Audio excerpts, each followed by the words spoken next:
Welcome. Thank you. Thank you for How having me. how are you, Caroline?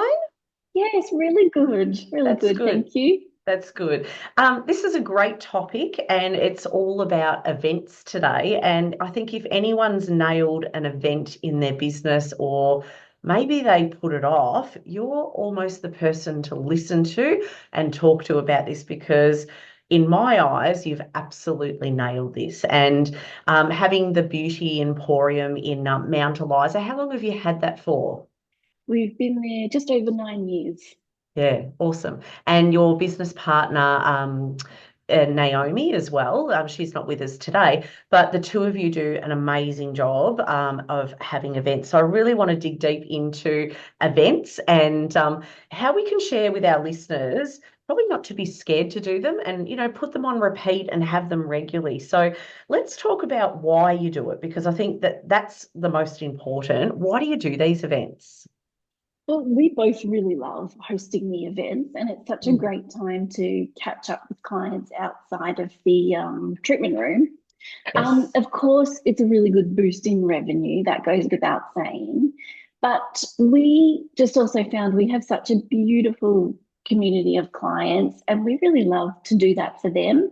Everybody loves a sale, and they're so loyal to us all year. So to be able to do that sale for them and have them make the most of it, I think it's a lovely way to give back. And Yes. it's a nice time for them to try new products that they wouldn't normally use, or even our clients that don't normally use our products or try certain treatments. It's a good time for them to take advantage of that too.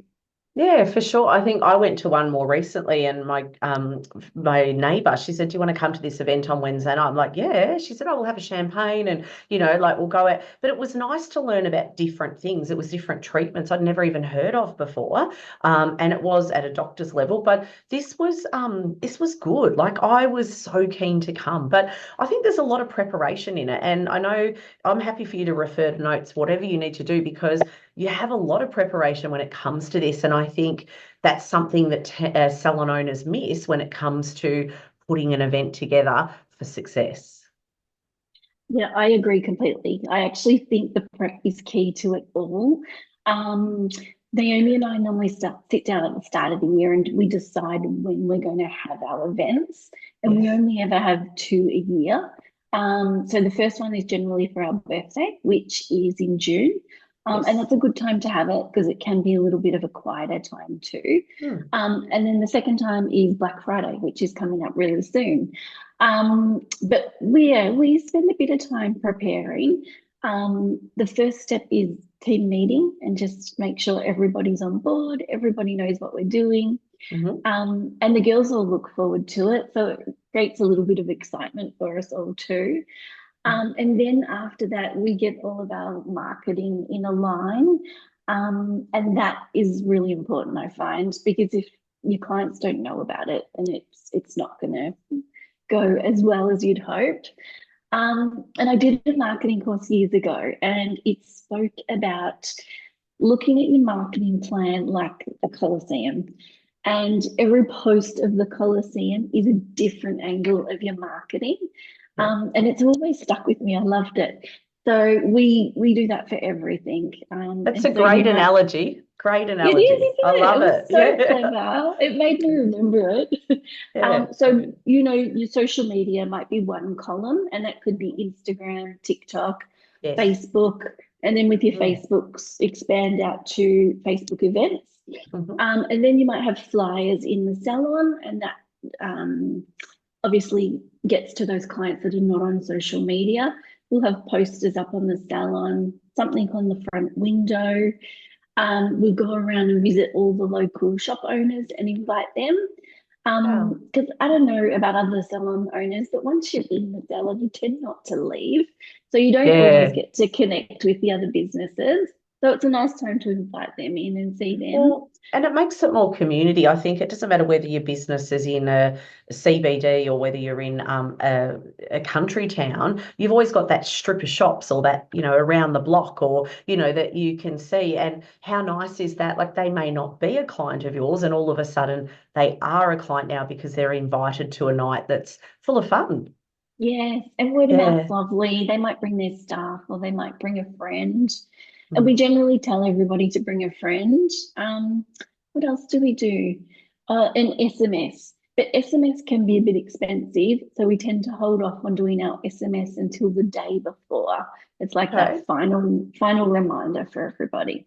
Yeah, okay. And what would you, I love that there's lots of preparation because I think that that's key. I know I've run them in the past and preparation's key in planning it. It sounds like you have them about 5 or 6 months apart. So you've really nailed when to have them. So that's important. Do you think there is a certain time if a salon owner is thinking, well, I've never done this, should I do it when? I noticed you said it can be a quieter time. So when we think of like the peaks and the troughs of your business when it goes up and down. Do you think that you need to look at that, or is there something else that you would go by?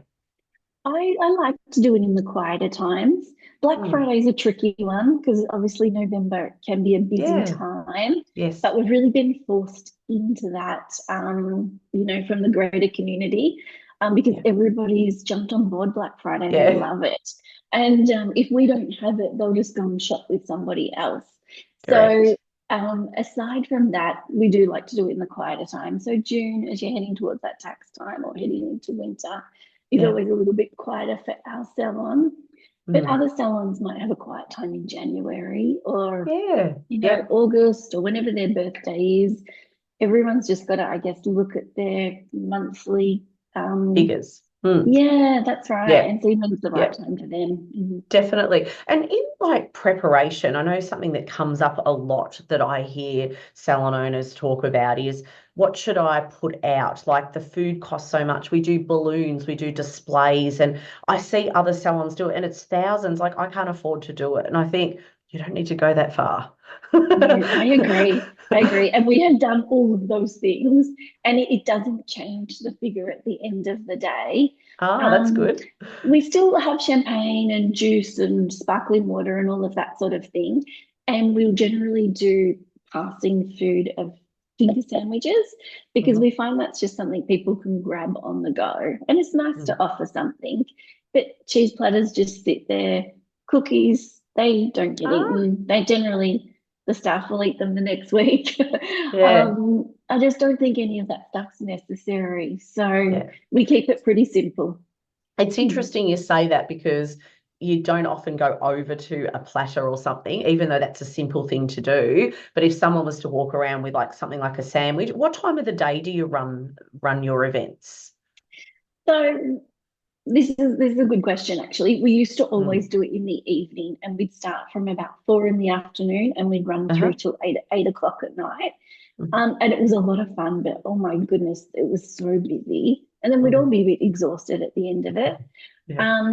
So I don't know what has changed, but we decided to trial one over 3 days. And so we Mhm. still had our big catch up on the Thursday night, but then Yeah. we followed through and ran it on the Friday and the Saturday. And Mhm. that actually worked so, so well Mhm. because not everyone can come on the one night. So at least then they had the choice.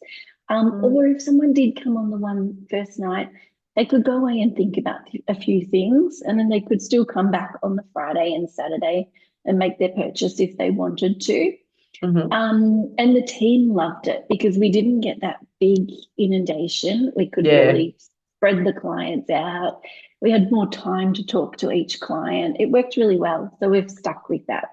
And I guess if you've worked out what works for your business, maybe your area, like the client base you have, and some people would have, I can't come that night, so I can come, during the day. The next day might work for their day off, and so forth. So, do you still run clients through the other days when you open? Yeah, we Yes. do. Yeah. We Yeah. absolutely do. So Yeah. we're a team of 8. So we'll keep one of us on reception and one of us floating. And then the other girls will keep doing clients all day. Yeah. And then also our reps are fabulous. They might come in for half a day Great. at some point in that time. And that's always really good too.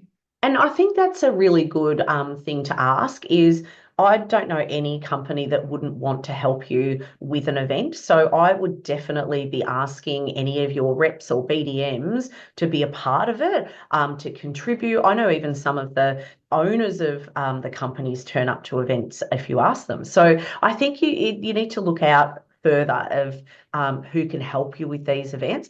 Do you run food? Because probably someone's thinking, I wonder if that happens. Do you run food over the other days or just the evening? No, just on that first day. Yeah, and it's Yeah. really just the evening. Yeah. Yeah. Okay, that's good. And then what sort of things maybe like what is there as a focus? What's the focus for the events? What do So you we do? used to always just focus on products. And that was great, and all of the clients loved that. Mm. But a couple of years ago, we changed to offering treatment packages as Ah, well.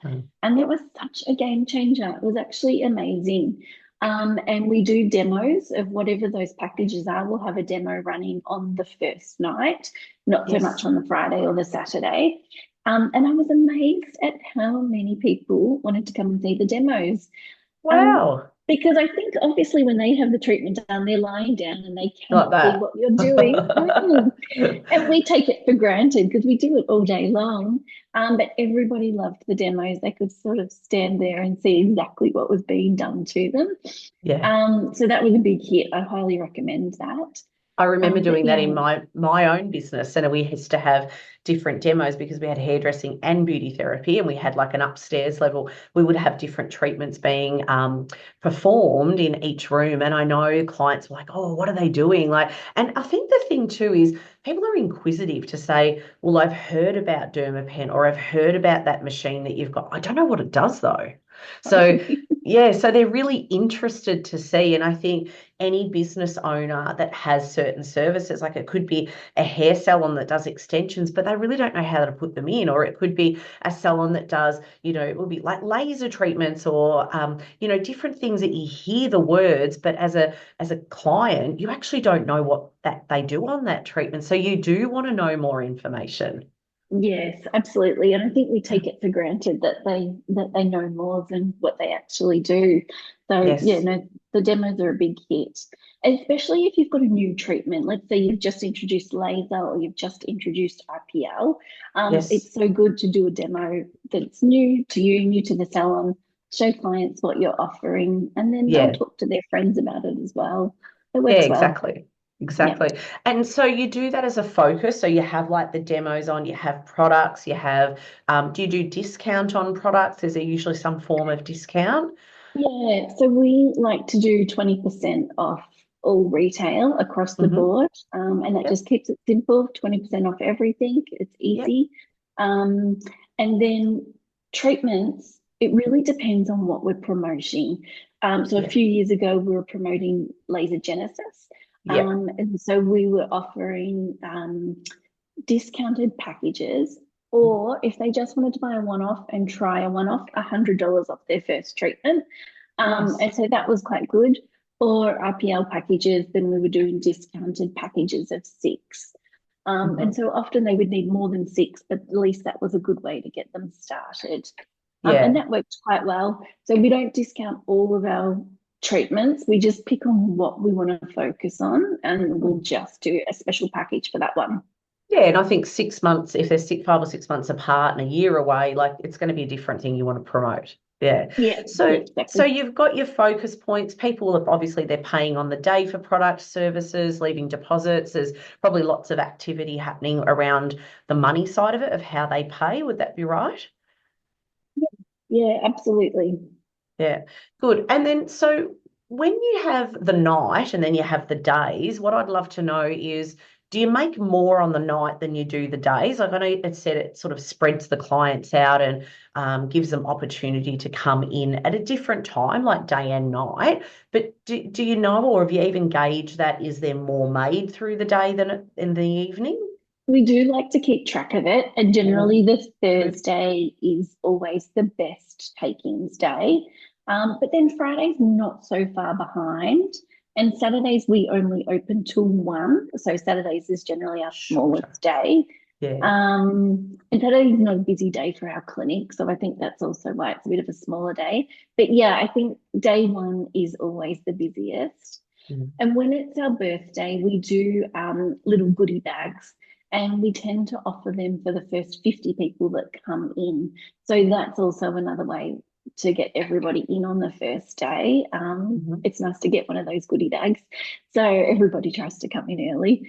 Ah, that's Um, good. yeah, and then they tend to have, gone by the Friday. But yeah, Yeah. Thursdays is generally the best day.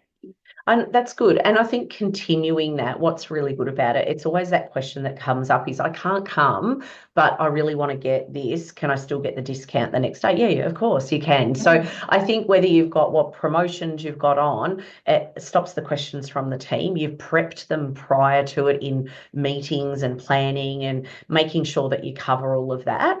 So that's great. Is there a charge to come to the night? No, there's No. not. And over the years, we have asked people to RSVP, Hmm. or we have, I think once we did a ticketed event and that was redeemable when they came in, but it Yes. was honestly just too much work. It just adds to your workload. Yeah. So we forgot about the ticketed event. It wasn't worth it. And even RSVPing, people would forget, or the ones that have RSVP'd couldn't end up making it. And so it was just a bit of a waste of time. So it was just everybody's welcome, bring a friend, and we Mm. just hope that we've catered for enough. We generally No. over cater, so you know you can cover everybody. Yeah, that's right. And it's how long have you been doing them for? Because it sounds like you've refined them over time. Like we won't contact them, we won't do the RSVP. Like you're refining the work so it's not as hard work. It makes it a smoother transition for yourselves and the team. How long has this been in the process for? Well, at the Beauty Emporium, we've been doing them since we opened. Our first Wow. one was our first birthday, so just over 8 years ago. And that was really a thank you for everybody for supporting us in our first year. And it was a really social event. Everybody came and stayed and chatted, and it was really lovely just to bring everybody together and celebrate that first year. 100%. So yeah, 8 years at the Beauty Emporium. But I had another business years ago, and we were in a much smaller location. Hmm. And I used to do a lot of them then as well, but they were really intimate. So rather than being a big VIP day, we would just invite 12 women in. And I had a beautiful rep, Margot, back when I had Payo, and she would come in and do these gorgeous days, and we'd give them a three-course lunch, and that was Wow. really successful. But we're going back, 20 years now. So times have changed. Everything's a little bit different. And we've got a bigger space now, so we can do it on a bigger scale and have more people come in. Yeah, for sure. When did you start learning to go from, I suppose you did your birthday, you were doing maybe one a year, and then you started to do two. When did that start to change? We only just started doing two a year after COVID, I would say, Yeah, when we really felt like Big Friday was, no, was it? Black Friday Black was Friday. becoming a Yeah, bigger thing. Yeah. yeah, So yeah. only very recently, only probably the last 3 years. Yeah, good. And Mhm. as I said, you've refined them and changed them. I think the big thing is it's good to know that you can do it over days. You can continue that process. You can still keep your business running. But the key thing here is the results and the results that you get from these events. I don't know exactly what you used to do years ago result wise, but I've heard what you've done of more recent times, and you can share that number to whatever degree you want. But it would be great for our listeners to hear what you revenue you turn over in one of those events because it is massive. Yeah, look, we take probably, I don't know, 2 weeks worth of takings in those 3 days. So It's it's amazing. a massive boost to our takings, Yeah. which is so important, especially around that June time to just carry you through the quieter months. Yes. So yeah, it would be probably two weeks worth of takings, I would say. Yeah. Wow. And what's so good about that, where you have, a salon say, oh, it's quiet in January or June's quiet. Like this is the perfect mix, is not only from a care factor point of view, is that you keep in contact with your clients and you have them there and you give them a champagne, but they get to experience something. And I don't know about you, but I think we all have that. I go to that salon, like that's my hairdresser, or that's my beauty therapist, or like we don't change unless we're unhappy. So I think this just it puts that little bit of like the icing on the cake for me to be able to be a part of something like that as a client of a salon. And I think, why are we not doing more of them? Like it's so, so good. And it fills that void of revenue. So you're making enough to grow and excel in business. So I just think, well done to you. Well done. You. Look, for anyone that hasn't done one, obviously their first one will be a little bit daunting, but I Yeah. just wouldn't overthink it too much. Just jump Mm. in and give it a go. And the first one won't be perfect, but they'll learn from that. And each one they can tweak and it'll Mm. evolve and change over time. But they're a lot of fun. I'd go for it. Yeah, for sure. Is there one thing I wanted to check with you? Do you actually stand up and talk in front of everyone and say, thank you for coming, this is what we have tonight? Like, do you do that? Naomi and I both hate doing that. We really do. Yeah, Thankfully, over the time, our reps have done that for us, which yeah. is wonderful. But when it's a Black Friday event, we don't do anything like that. Black Friday event is just like a big couple of shopping Sale. days. Yeah. Yeah, yeah, yeah. Yeah. That's so good. Well, it's been an absolute pleasure having you here. I think a lot of listeners will get a lot out of this. And I think the key learning for me around it is prepare, prepare, know why you're doing it and when to do it so that you can build that revenue. So your business never has lows, that you're continually growing your business. And I think you're doing an amazing job. So well done to you. Well done to Naomi as well as your business partner. And to your team. Like it's an absolute privilege to have you here today. Oh, thank you, Marie. Thank you so much for having me. That was great. Pleasure. Thank you.